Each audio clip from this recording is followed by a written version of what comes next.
പ്രൈസലോ കർത്താവിൻ്റെ അതിപരിശുദ്ധമായ നാം വാഴ്ത്തപ്പെടട്ടെ. ഈ നല്ല സമയത്ത് ഓർത്ത് ദൈവത്തെ സ്തുതിക്കുകയും വാഴ്ത്തുകയും ചെയ്യുന്നു. വിവിധ സ്ഥലങ്ങളിൽ രാജ്യങ്ങളുമായിരുന്ന ദൈവത്തിൻ്റെ വചനം കേൾക്കുന്ന എല്ലാ പ്രിയപ്പെട്ടവർക്കും കർത്താവായ യേശു ക്രിസ്തുവിൻ്റെ വലിയേറെ നാമത്തിൽ എൻ്റെ സ്നേഹവന്ദനത്തെ അറിയിക്കുന്നു. ഒരു ദൈവവചന ഭാഗം ഞാൻ വായിക്കുകയാണ്. മത്തായി എഴുതിയ വിശേഷം 5-ാം അധ്യായം അതിൻ്റെ 3-ാമത്തെ വാക്യം. ആത്മാവിൽ ദരിദ്രരായവർ ഭാഗ്യവാന്മാർ, സ്വർഗരാജ്യം അവർക്കുള്ളത്. ഹല്ലേലൂയ. ഇന്ന് പകൽ ഈ ദൈവത്തിൻ്റെ വചനം ഞാൻ നിങ്ങളോട് പറയുമ്പോൾ കർത്താവായ യേശു ക്രിസ്തുവിൻ്റെ പരിശുശ്രൂഷയുടെ സമയങ്ങളിൽ അതിപ്രധാനമായി നമുക്ക് നൽകി തന്ന ഒരു മഹനീയമായ ശുശ്രൂഷയും ദൈവവചനവുമാണ് ആത്മാവിൽ ദരിദ്രരായവർ ഭാഗ്യവാന്മാർ എന്നുള്ളത്. പ്രൈസലോ. ഗിരിപ്രഭാഷണത്തിൻ്റെ പ്രാധാന്യത്തെ പലരും വില കുറച്ച് കാണുമ്പോൾ ഗിരിപ്രഭാഷണം ഈ കാലഘട്ടത്തിൽ പുതിയ നിയമസഭയ്ക്ക് ആവശ്യമല്ലേ എന്ന് പറഞ്ഞ് പഠിപ്പിക്കുന്നവരും അനവധിയുള്ളപ്പോൾ പുതിയ നിയമ വിശ്വാസത്തോടുള്ള ബന്ധത്തിൽ ഗിരിപ്രഭാഷണം എല്ലാവർക്കും വളരെ പ്രാധാന്യമായൊരു സന്ദേശമാണെന്ന് വിശുദ്ധ തിരുവെഴുത്ത് വായിക്കുമ്പോൾ നമുക്ക് കാണാൻ കഴിയും. ഹല്ലേലൂയ. അപ്പോൾ ഈ ഗിരിപ്രഭാഷണം ആർക്കാണ് എന്ന് ചോദിച്ചാൽ ഗിരിപ്രഭാഷണം സകല ജനങ്ങൾക്കുള്ളതാണ്. ഹല്ലേലൂയ. അതിൽ പ്രധാനമായതാണ് ആത്മാവിൽ ദരിദ്രരായവർ ഭാഗ്യവാന്മാർ എന്നുള്ളത്. ആത്മീക മല്ലന്മാരെ കുറിച്ചല്ല ഈ പറയുന്നത്. ആ കാലഘട്ടത്തിലും അനവധി ആത്മീക മല്ലന്മാർ, വീരശൂര പരാക്രമികൾ ഒക്കെ ഉണ്ടായിരുന്നു എന്നുള്ളത് നമുക്ക് യാഥാർത്ഥ്യമായി മനസ്സിലാക്കാൻ കഴിയും. ഇന്നത്തെ കാലഘട്ടത്തിലെ പോലെ തന്നെ. ഹല്ലേലൂയ. അങ്ങനെയുള്ള കാലഘട്ടത്തിലാണ് കർത്താവ് പറയുന്നത് ആത്മാവിൽ ദരിദ്രരായവർ ഭാഗ്യവാന്മാർ എന്നുള്ളത്. ഇവിടെ ദൈവത്തിൻ്റെ വചനം നാം പഠിക്കുമ്പോൾ നമുക്ക് ആവശ്യമായ ഒരു സന്ദേശം എന്ന് പറയുന്നത് ഈ ലോകയാത്ര എന്ന് പറയുന്നത് വളരെ അപകടങ്ങൾ നിറയപ്പെട്ടതാണ്. പ്രതിസന്ധികളാൽ നിറയപ്പെട്ട ഈ ലോകത്തിൽ ഞാനും നിങ്ങളുമായിരിക്കുമ്പോൾ നാം എത്രമാത്രം ദൈവശ്രീ താഴ്മയോടും വിനയത്തോടും കൂടെ ജീവിക്കുന്നു എന്നുള്ളതാണ് അതിലെ ഏറ്റവും പ്രാധാന്യമായ ഒരു കാര്യം എന്ന് പറയുന്നത്. ഇന്നത്തെ കാലഘട്ടം പോലെ തന്നെ വീരന്മാരും ശൂരന്മാരുമായിരിക്കുന്ന ആ കാലഘട്ടത്തിലും ദൈവവചനം അനുസരിക്കാത്തവരും ദൈവകൽപ്പന നിരസിക്കുന്നവരും ദൈവവുമായി യാതൊരു ബന്ധവുമില്ലാത്തവരും അന്നും ഇന്നും ഭൂമിയിലുണ്ട്. ഹല്ലേലൂയ. വിശുദ്ധ തിരുവെഴുത്തം വായിക്കുമ്പോൾ ലൂക്കോസിൻ്റെ സുവിശേഷം 16-ാം അധ്യായം അതിൻ്റെ 19-ാം വാക്യം തൊട്ട് വായിക്കുമ്പോൾ ധനവാൻ്റെയും ലാസറിൻ്റെയും കഥ നമുക്ക് വായിക്കാൻ കഴിയും. ഹല്ലേലൂയ.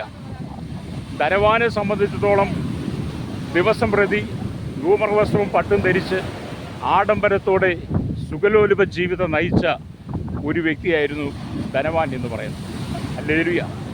എന്നാൽ ധനവാന്റെ മേശയിൽ നിന്ന് വീഴുന്ന അപ്പനുറുക്കൾ തിന്ന് കഴിച്ച വിശപ്പടക്കിയിരുന്ന ലാസർ എന്ന് പറയുന്ന വ്യക്തി ഈ ലോകത്തിൽ തനിക്ക് ഒരു സാധ്യതയുമില്ല, ഒരു സന്തോഷവുമില്ല, ഒരു പ്രതീക്ഷയുമില്ലാതെ ജീവിതത്തിൽ വളരെ തകർന്ന് ആത്മാവിൽ ദരിദ്രനായ ഒരു മനുഷ്യനായിരുന്നു ലാസർ എന്നുള്ളത് നമുക്ക് വിശുദ്ധ തിരുവെഴുത്ത് വായിക്കും പഠിക്കാൻ കഴിയും. ഹല്ലേലൂയ.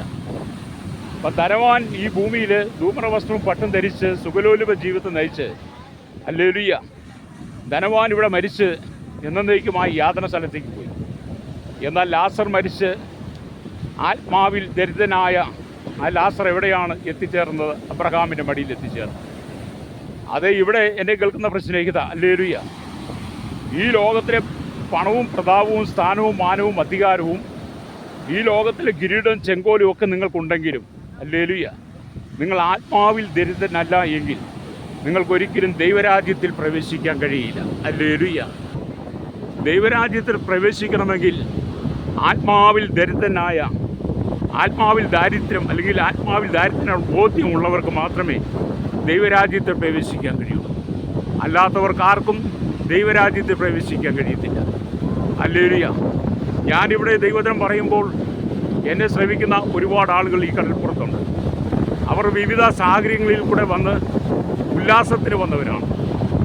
അവർക്ക് ആത്മാവിൽ ദരിദ്രരായി ജീവിക്കുക എന്ന് പറഞ്ഞാൽ അവർക്കതിനെക്കുറിച്ച് വലിയ ബോധ്യം കാണത്തില്ല. അവർ ഈ ലോകത്തിൻ്റെ സുഖലോലുപങ്ങൾ അകപ്പെട്ട് ജീവിതം നയിക്കുന്നവരാണ്. എന്നാൽ അവർക്കും ഒരു മരണമുണ്ട്. ആ മരണാന്തരം ലാസർ എവിടെ എത്തിച്ചേർന്നോ ആ സ്ഥാനത്ത് എത്തിച്ചേരുവാൻ കഴിയാതെ ധനവാനെ പോലെ ധൂമ്രവസ്ത്രവും പട്ടും ധരിച്ച് ആഡംബരത്തോടെ സുഖലോലുപ ജീവിതം നയിക്കുന്ന ഒരു കൂട്ടം ജനങ്ങളാണ്. ഹല്ലേലൂയ. അങ്ങനെയുള്ള സാഹചര്യത്തിലാണ് ദൈവത്തിൻ്റെ വചനം പറയുന്നത് ആത്മാവിൽ ദരിദ്രരായവർ ഭാഗ്യവാന്മാർ. ഹല്ലേലൂയ. ഈ ഭൂമിയിൽ മനുഷ്യർക്ക് രണ്ട് ജീവിതമില്ല, ഒറ്റ ജീവിതം മാത്രമാണ്. ലഭിച്ച ജീവിതം എന്ന് പറയുന്നത് ഹല്ലേലൂയ, നാം ആത്മാവിൽ ദരിദ്രനാണെന്ന് തിരിച്ചറിഞ്ഞുകൊണ്ട് ദൈവസന്നിധി നമ്മെ തന്നെ താഴ്ത്തി ഒരു വിശുദ്ധ ജീവിതം നയിക്കുന്നവർക്ക് മാത്രമേ ദൈവരാജ്യത്തിൽ പ്രവേശിക്കാൻ കഴിയുള്ളൂ. ഹല്ലേലൂയ. ഇന്ന് പകൽ ഈ ദൈവത്തിൻ്റെ വചനം കേൾക്കുന്ന ശ്രോതാവേ, നിങ്ങളുടെ ജീവിതത്തിൻ്റെ സാഹചര്യങ്ങളിൽ ഈ ലോകത്തിൻ്റെ സ്ഥാനമാനങ്ങളെ ആഗ്രഹിച്ചും മോഹിച്ചുമാണോ താങ്കൾ ജീവിക്കുന്നത്? അങ്ങനെയാണ് താങ്കളുടെ ജീവിതമെങ്കിൽ താങ്കളുടെ നിത്യത എന്ന് പറയുന്നത് നിത്യമായ നരകമായി. എന്നാൽ താങ്കൾ ഇവിടെ ജീവിക്കുമ്പോൾ തന്നെ ആത്മാവിൽ ദരിദ്രനാണെന്നുള്ള ബോധ്യത്തോടെ ദൈവവചനത്തെ അനുസരിച്ച് ജീവിക്കുകയാണെങ്കിൽ താങ്കളുടെ നിത്യത എന്ന് പറയുന്നത് ദൈവരാജ്യത്തിൽ നിങ്ങൾക്ക് ചെല്ലുവാൻ കഴിയും. ഹല്ലേലൂയ. ഈ ലോകം നമുക്ക് ശാശ്വതമല്ല. ഈ ലോകം വളരെ പ്രതികൂലത്താൽ നിറയപ്പെട്ട് പ്രതിസന്ധികളാൽ നിറയപ്പെട്ടതാണ്, പ്രശ്നങ്ങളാൽ നിറയപ്പെട്ടതാണ്. അതിൻ്റെ നടുവിൽ നമുക്ക് ലഭിച്ചിരിക്കുന്ന ജീവിതം എന്ന് പറയുന്നത് താൽക്കാലികമാണ്. ഹല്ലേലൂയ. താൽക്കാലിക ജീവിതത്തെ ഞാനും നിങ്ങളും എങ്ങനെ പ്രയോജനപ്പെടുത്തുന്നു എന്നുള്ളതാണ് നമ്മുടെ ഏറ്റവും വലിയ പ്രാധാന്യം എന്ന് പറയുന്നത്. നമുക്കറിയാം, സക്കായിയെ സംബന്ധിച്ചും സക്കായിക്ക് ജീവിതത്തിൽ രക്ഷ കിട്ടുവാൻ കാരണം താൻ ചുങ്കക്കാരനും ചുങ്കപ്പിരിവനും ആയിരുന്നെങ്കിലും ആത്മാവിൽ ദരിദ്രനായിരുന്നു എന്നുള്ള ആ ഒരു ബോധ്യം സക്കായിക്കുണ്ടായിരുന്നത് കൊണ്ടാണ് ഹല്ലേലൂയ അവൻ യേശുവിനെ കാണുവാൻ ആ കാട്ടത്തി മരത്തിൻ്റെ കയറിയത്.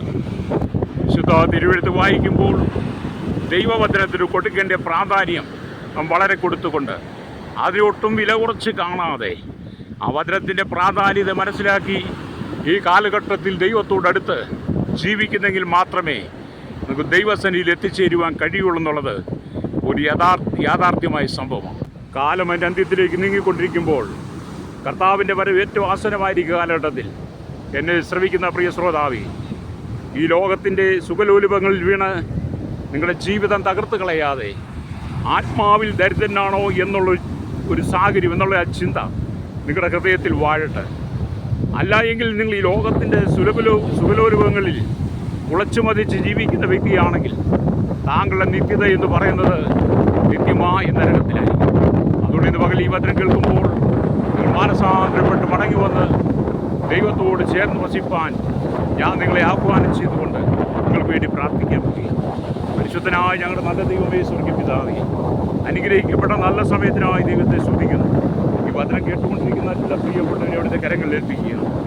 ആത്മാവിൽ ദരിദ്രരായ ഒരു ഭാഗ്യവാന്മാർന്ന് ദൈവവചനം വായിക്കുമ്പോൾ ഈ ലോകത്തിൻ്റെ സുഖലുപലുവിൻ ജീവിതത്തിലകപ്പെട്ട് ജീവിതം തകർത്ത് കളയാതെ ആത്മാവിൽ ദരിദ്രനാണെന്ന ഉത്തമ ബോധ്യത്തോടെ ദൈവത്തോട് ചേർന്ന് വസിപ്പാൻ ഈ ജനത്തെ ഒരുക്കണമെന്ന് പ്രാർത്ഥിക്കുന്നു. സകലത്തിന്മേലും നീതി വെളിപ്പെടുത്തണമേ, യേശുവിൻ്റെ നാമത്തിൽ തന്നെ. ആമേൻ.